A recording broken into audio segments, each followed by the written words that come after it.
19.1.2. Matéria legislada, texto ou corpo da lei. O texto ou o corpo do ato normativo contém a matéria legislada, isto é, as disposições que alteram a ordem jurídica.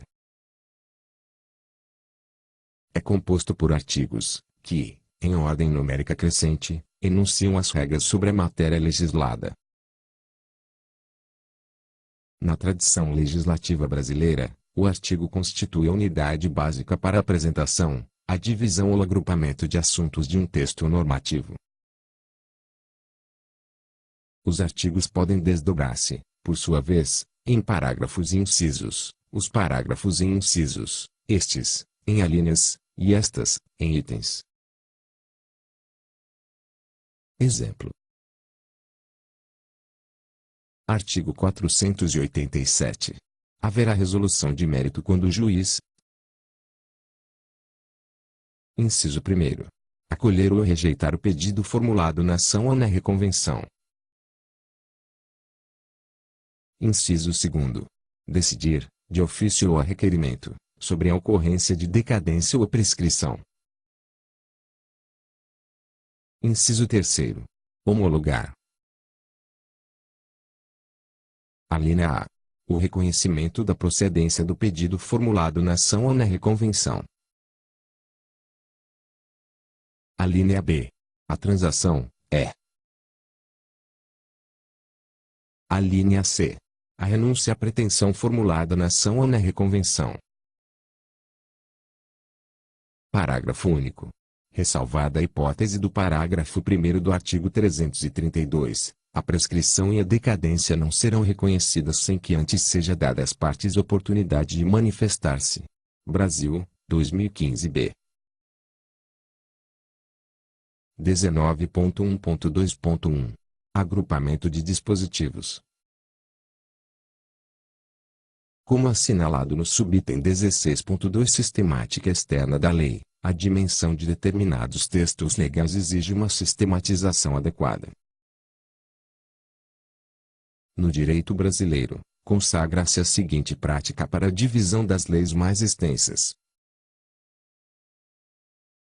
Alínea A. Um conjunto de artigos compõe uma seção ou subseção. Alínea B. Uma seção é composta por várias subseções. Alínea C.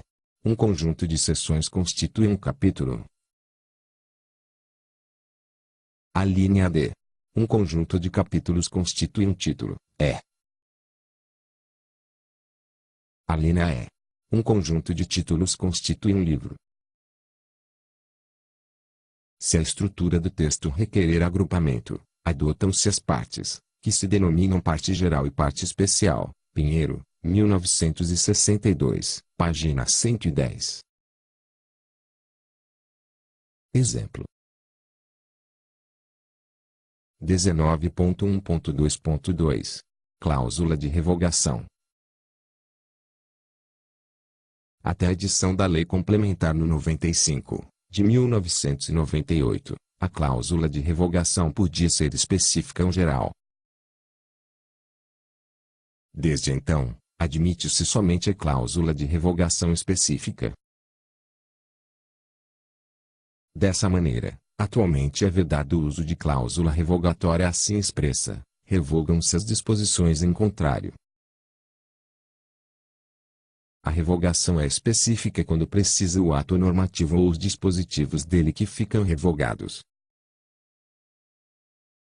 O padrão atual determina que cláusula de revogação seja subdividida em incisos e, eventualmente, em alíneas, quando se tratar de revogação de mais de um ato normativo ou, até mesmo, quando se tratar de dispositivos não sucessivos de um mesmo ato normativo. A providência é relevante para facilitar a rápida e precisa dos dispositivos revogados. Exemplos de cláusulas de revogação específicas. Artigo 4º. Fica revogado o Decreto no 7.965, de 21 de março de 2013. Decreto no 8.208, de 2014. Artigo 2º. Fica revogado o inciso 8 caput do artigo 7º do anexo 1º do Decreto no 9.260, de 2017. Decreto no 7.664, de 2012. Artigo 3º. Ficam revogados os seguintes dispositivos do Regulamento do Serviço de Retransmissão de Televisão e do Serviço de Repetição de Televisão, ancilares ao Serviço de Radiodifusão de Sons e Imagens, aprovado pelo Decreto nº 5.371, de 2005. Inciso 1º. O parágrafo único do artigo 13. Inciso 2º. O parágrafo 3º do artigo 14. Inciso 3º. O inciso 2 do caput do artigo 41, é. Inciso 4º. O artigo 46. Decreto no 9.479, de 2018. Artigo 10. Ficam revogados os seguintes dispositivos do anexo 1º ao Decreto nº 9.003, de 13 de março de 2017. Inciso 1º. Em relação ao artigo 2º. Alínea A. Alínea B do inciso e do caput. Alínea B. Os itens 1 e 2 da alínea e do inciso 2 do caput. Alínea C. O item 3 da alínea F do inciso 2 do caput, é. Alínea D. O item 4 da alínea G do inciso 2 do caput. Inciso 2º. O artigo 4º. Inciso 3º. Os incisos 2 e 3 do caput e o parágrafo único do artigo 28. Inciso 4º. Os incisos 8º, 11 e 12 do caput do artigo 35. Inciso 5º. Os incisos 7º, x e 11 do caput do artigo 36. Inciso 6º. O artigo 41, é. Inciso 7º. O artigo 42. Decreto no 9.266, de 2018. 19.1.2.3. Cláusula de vigência. Caso a lei não defina data ou prazo para entrada em vigor, aplica-se o preceito do artigo 1º do Decreto-Lei nº 4.657, de 4 de setembro de 1942, Lei de Introdução às Normas do Direito Brasileiro, segundo o qual, exceto se houver disposição em contrário, a lei começa a vigorar em todo o país 45 dias após a data de sua publicação. Contudo, não é de boa técnica legislativa deixar de prever, de modo expresso, a data de entrada em vigor do ato normativo. No âmbito do Poder Executivo Federal, a tendência atual é reduzir as hipóteses de entrada em vigor imediata de atos normativos. Portanto, a cláusula padrão "esta lei entra em vigor na data de sua publicação" não deve ser posta, de modo acrítico e automático, ao final de todas as normas. É natural que os interessados na matéria queiram a rápida produção de efeitos, mas sempre convém analisar se a aplicação imediata e incondicionada de ato normativo recém-publicado não causará danos para a organização da administração pública e para as atividades dos particulares maiores do que as pretensas vantagens dos efeitos imediatos. O artigo 23 do Decreto nº 9.191, de 2017, estabelece a adoção de vacatio legis para os atos normativos. Inciso 1º. De maior repercussão. Inciso 2º. Que demandem tempo para esclarecimentos ou exijam medidas de adaptação pela população. Inciso 3º. Que exijam medidas administrativas prévias para a aplicação de modo ordenado, ou. Inciso 4º. Em que não convém a produção de efeitos antes da edição de ato normativo inferior ainda não publicado. Além de se estudar o prazo necessário para vacatio legis, convém atentar para o período do ano, do mês ou da semana no qual a norma entrará em vigor. Por exemplo, caso a norma afete questões de cálculo de pagamentos, deve-se evitar a entrada em vigor no meio do mês. Já caso a norma exija medidas a serem tomadas no dia da entrada em vigor, convém evitar a vigência fora de dia útil.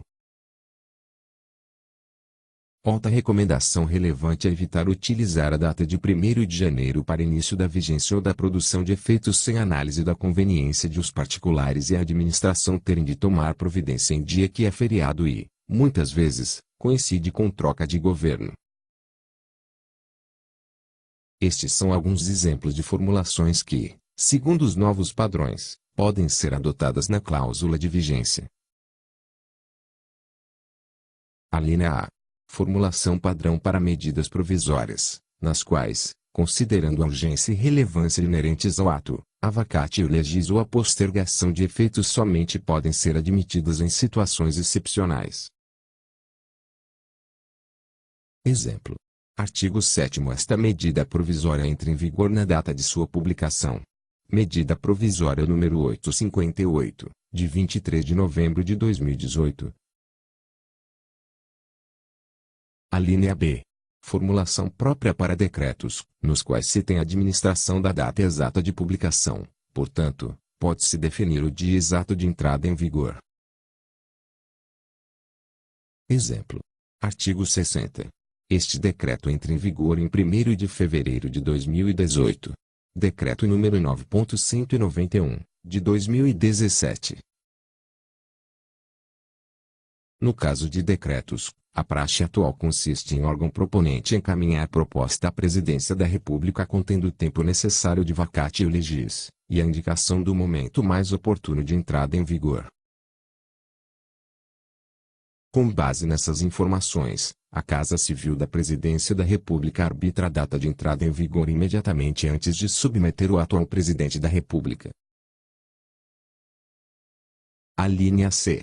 Exemplo de formulação para leis nas quais não se é possível antever a data de publicação. Observe-se que, como consta do exemplo, a vigência não precisa ser a mesma para todos os dispositivos. Exemplo. Artigo 80. Esta lei entra em vigor. Inciso 1º. No 1º dia do 6º mês após a data de sua publicação, quanto aos artigos 41 a 79, é. Inciso 2º. No 1º dia do mês subsequente à data de sua publicação, quanto aos demais dispositivos. Exemplo fictício. A fixação de vacatio legis utilizando a fórmula esta lei, este decreto, entra em vigor X dias, semanas/meses/anos, após a data de sua publicação, como se observa dos exemplos anteriores, não é mais a fórmula preferencial. Na contagem do prazo para entrada em vigor dos atos normativos que estabeleçam período de vacância, considera-se o dia da publicação como dia zero e a data de entrada em vigor como dia da consumação integral do prazo. A contagem não é interrompida ou suspensa em fins de semana ou feriados. Pode ocorrer, inclusive, se a entrada em vigor do ato normativo ocorrer em dia não útil.